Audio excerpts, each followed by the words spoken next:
In this video, we'll take a look at section 8.2, which is composite functions and inverse functions. Now, our first objective is finding the composition of functions.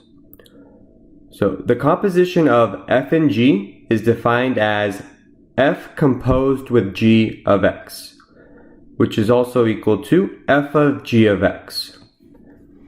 Okay. Now, when we start working out problems, it's a little bit easier to rewrite it in this form to see exactly what we're doing. So essentially, the main idea is we are plugging in one function into the other function. Let's take a look at an example. So given f of x is equal to x plus 5 and g of x is equal to x squared minus 1, find f composed with g of x and g composed with f of x. Okay, so let's start off with f composed with g of x. Now, very first thing I want to do is rewrite it into this form right over here. So I have f of g of x.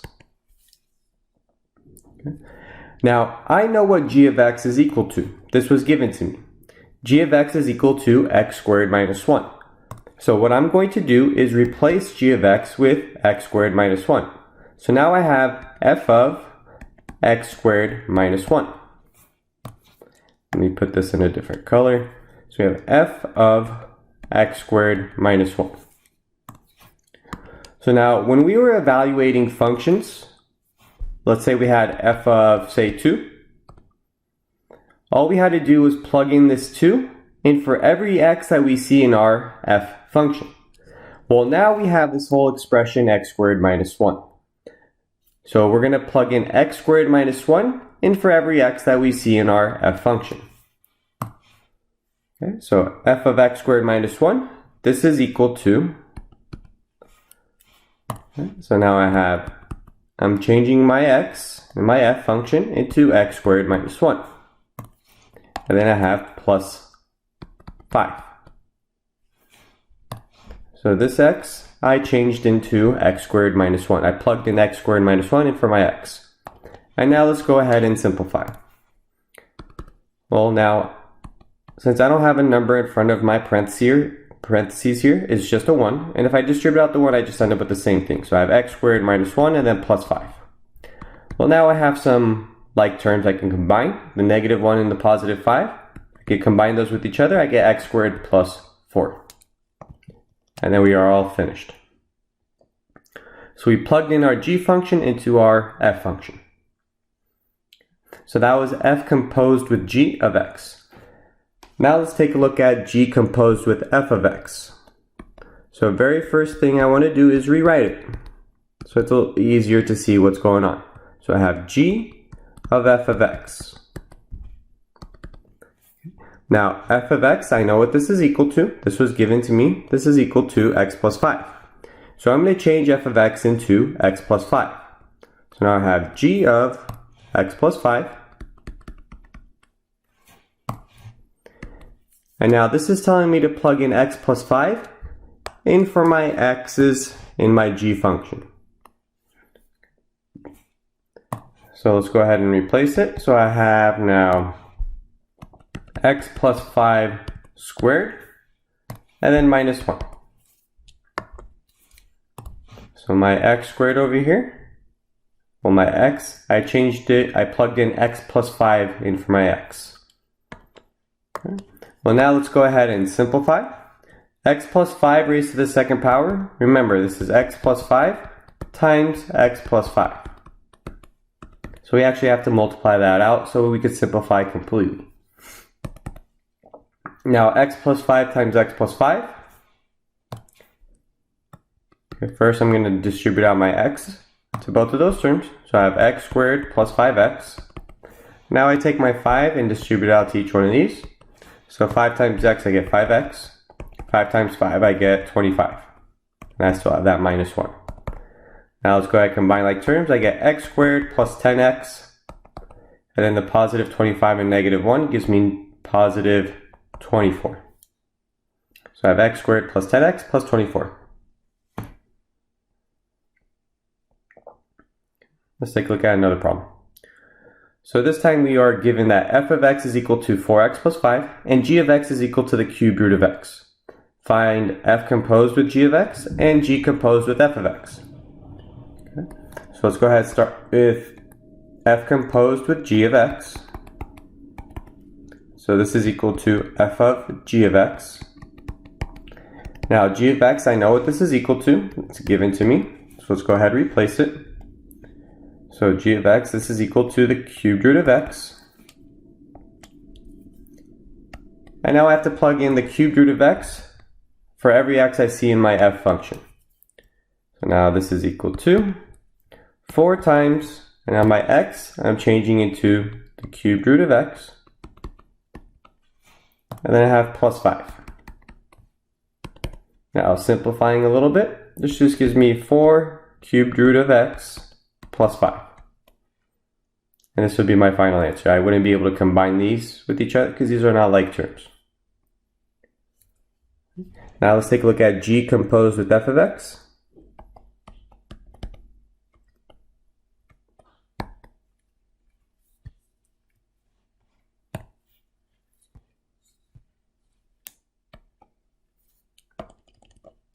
Okay, so I have g composed with f of x. This is equal to g of f of x. Now f of x, I know what that's equal to, it's given to me. So I have g of, and I'm going to change f of x into what it's equal to. It's 4x plus 5. And now I plug it into my g function. So everywhere I see an x in my function g, I plug in 4x plus 5. So now this is equal to, so I have the cubed root of, now my x, I'm changing to 4x plus 5. Now let me go ahead and just rewrite it. So I have cubed root of 4x plus 5. And this cannot be simplified any further. So this is our final answer.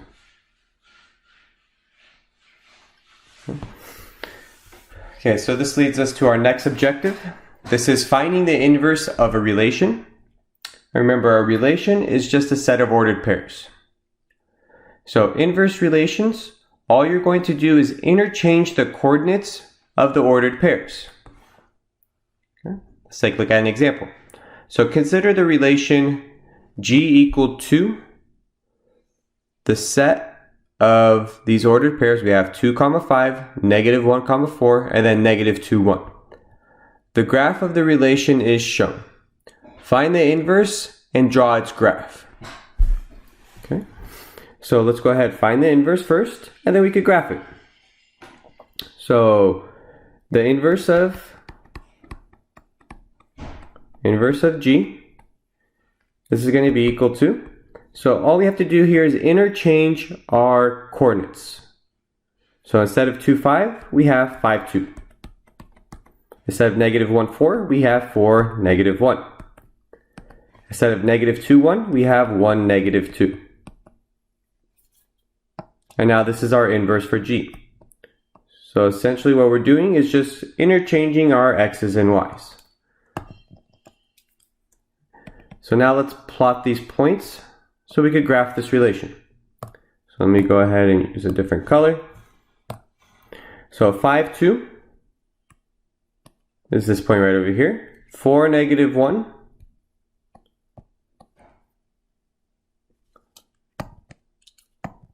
is this point right down here. And then we have 1, negative 2, which is this point. And now we have the graph of our inverse function. Now notice the graph of g, our relation g, and the graph of the inverse of g, they are symmetric about this diagonal line. Meaning if I flip one of them over, I get the graph of the other function. This is the line y equals x.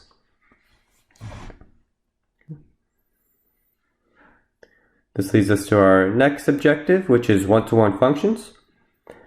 Now, a function f is one-to-one if different inputs have different outputs. That is, if a does not equal b, then f of a does not equal f of b. Or, another definition is a function is one-to-one if when the outputs are the same, the inputs are the same. That is, if f of a is equal to f of b, then a has to be equal to b. Now, an easier definition is a function is one-to-one if every y value corresponds to exactly one x value. Okay. Now, the reason why one-to-one functions are important is because one-to-one functions are the only functions that have inverses. Okay. Now, let's go ahead and take a look at how we could determine if a function is one-to-one.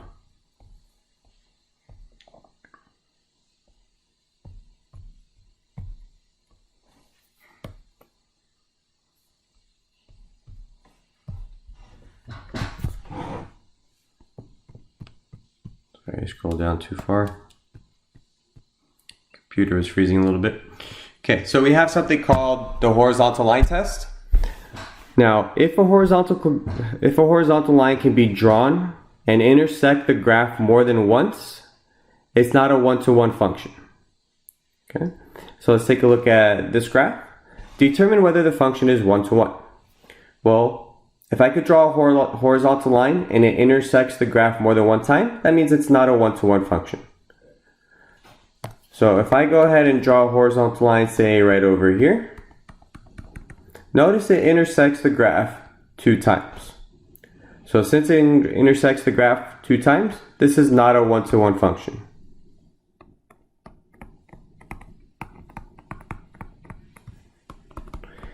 And if we take a look at our definition, remember every y value has to correspond with exactly one x value.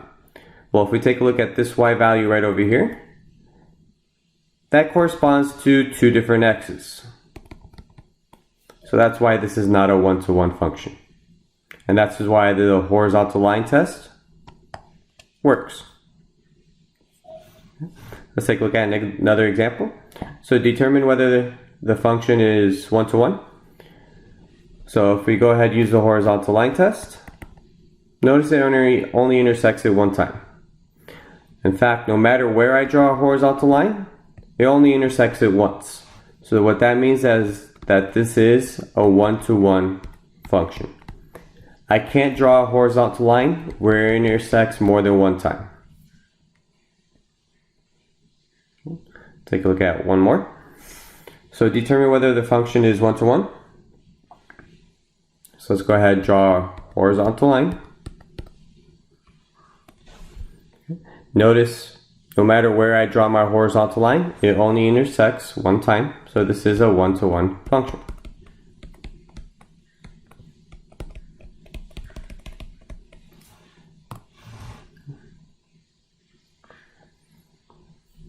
So now this leads us to our next objective. Objective D, this is finding the formula for the inverse of a function. So if f of x is a one-to-one function, then its inverse is denoted by f inverse of x. Now be careful here, this is just the notation for inverse functions. So f inverse of x, this is not equal to 1 over f of x. So that 1, that negative 1, it's not like an exponent. It's just the notation that we use for inverse functions. Okay. So now the steps for finding the inverse of a function, you're going to replace f of x with y. Then you're going to interchange your x and y. Step 3, you solve for y. And then step 4, you replace y with f inverse of x, just using the proper notation. Let's take a look at an example. Find a formula for the inverse of the given function. So we have f of x is equal to 3 minus x. Well, our first step is to replace f of x with y. So we have y is equal to 3 minus x. Now step 2 is to interchange our x and y. So my y I'm going to change into an x, and then my x I'm going to change into a y. Now step 3 is to solve for y. So let's get y by itself. So I'm just going to rewrite my equation. So I have x is equal to 3 minus y, and now I'm going to solve for y. Well, to solve for y, I want to get it completely by itself. So I can go ahead and subtract 3 from both sides. I get x minus 3 is equal to negative y. And now our y is not quite solved for. I have to get rid of that negative sign, so I have to divide by negative 1.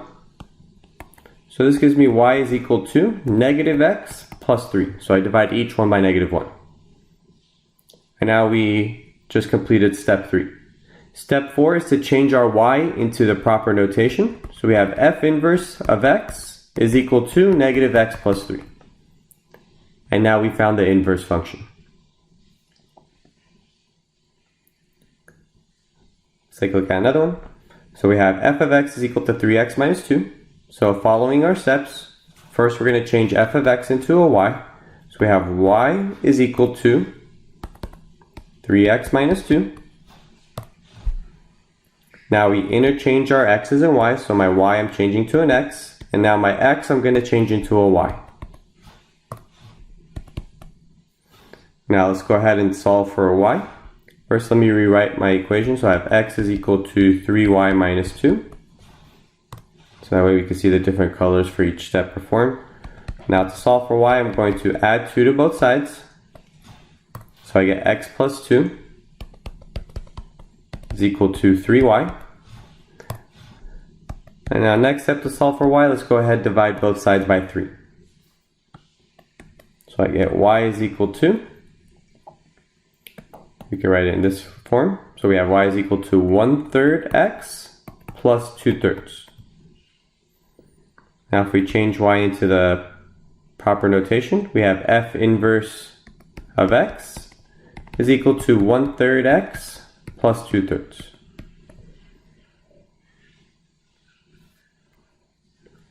Let's take a look at another one, a little bit trickier. This time we have f of x is equal to 2 over x plus 5. Okay, well first let's go ahead and change f of x to a y. So we have y is equal to 2 over x plus 5. Interchange our x's and y's, so we have x is equal to 2 over, and then we have y plus 5. And now we have to solve for y. So let me just rewrite it again. So we have x is equal to 2 over y plus 5. So now when we start solving for y, notice our y is in the denominator. We have to get rid of that y from the denominator. So in order to do that, I can multiply both sides by y plus 5. And now the reason why I want to multiply both sides by y plus 5 is because y is the variable I'm trying to solve for. I have to get rid of it from the denominator. So multiplying both sides by y plus 5. And now what happens on the right hand side of the equation? My y plus 5's cancel out. So now I have y plus 5 times x is equal to 2. Okay. Well, now I have some parentheses here. Let's go ahead and distribute out this x. So distribute that x out to each one of these terms. So I have x times y gives me xy. X times 5 gives me 5x. And I have equal to 2. And now to start solving for y, let's get the term that has the y with it by itself. So subtract 5x from both sides. I get xy is equal to 2 minus 5x. And now next step to get y completely by itself, we're going to go ahead and divide both sides by x. So I get y is equal to, I have 2 over x minus, and now the 5x over x. Let's go ahead and write it out this way first, and now we can simplify it, because now these x's cancel out. I get y is equal to 2 over x minus 5. And then just let's change the notation. So we have f inverse of x equal to 2 over x and then minus 5.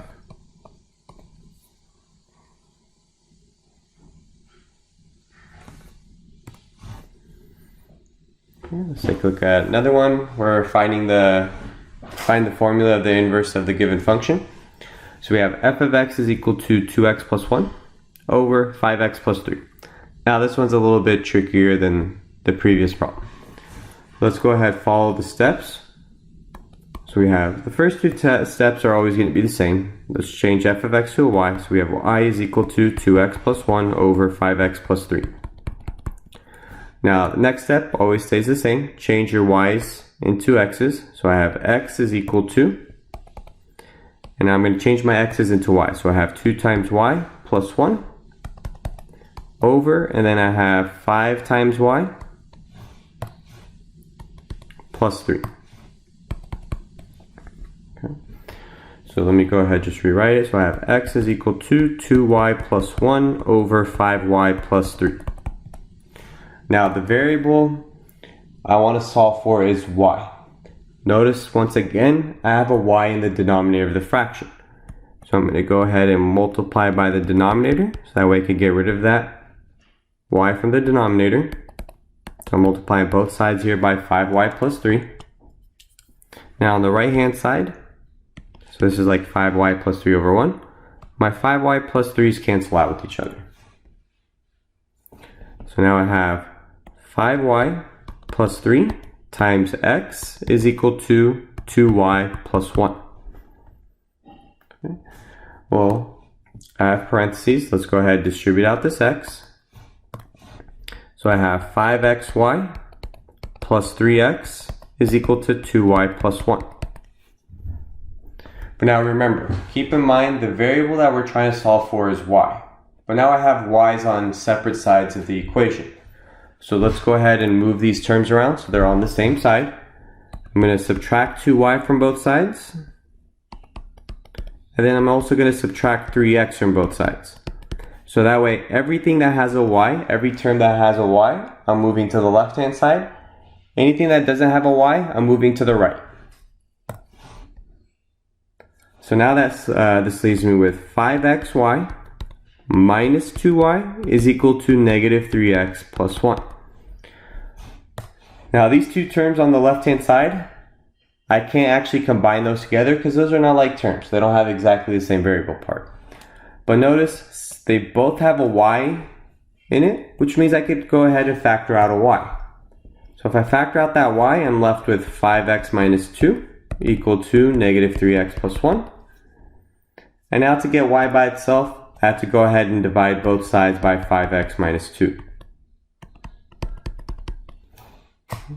So this leaves me with y is equal to negative 3x plus 1 over 5x minus 2. And now let's go ahead and just change the notation. So this is now f inverse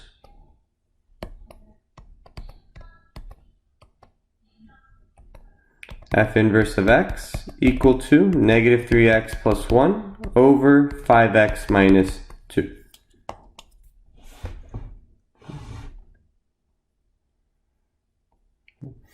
So now our last objective, we have one more example to go over, is determining whether a function is an inverse by composition. So with the previous examples, we were given a function and we had to figure out what the inverse was. Now with this next example, we're going to be given two functions and we have to determine if they're inverses of each other. So if a function is 1-to-1, then f inverse is the unique function for which f composed with f inverse of x is equal to x, and f inverse composed with f of x is equal to x. So we have to perform the composition both ways, and they both have to be equal to x in order for these to be inverses of each other. Okay, so let's take a look at our first example. Let f of x be equal to 2/3 x minus 4. Use composition to show that f inverse of x is equal to 3x plus 12 over 2. So we want to go ahead and make sure that these two functions are inverses of each other. So let's go ahead and check the first composition. We have f composed with f inverse of x. This is equal to f of f inverse of x. So now, very similar to the first two examples that we saw in this section.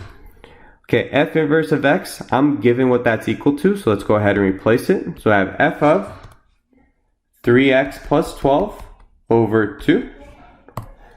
And now I'm going to plug this in to my f function. So I have this is equal to, so this x, I'm going to change it to 3x plus 12 over 2.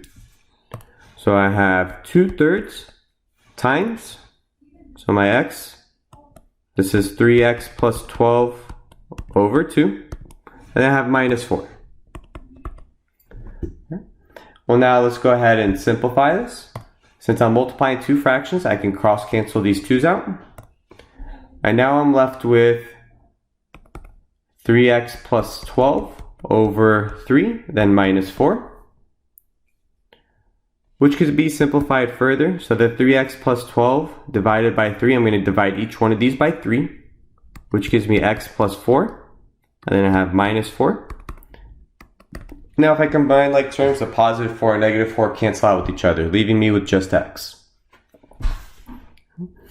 Now we have to check the other composition, the other way around. So now f inverse composed with f of x, this is equal to, so let's rewrite it. This is f inverse of f of x. So now f of x is given to me, so I'm going to go ahead and plug that in. This is equal to 2/3 x minus 4.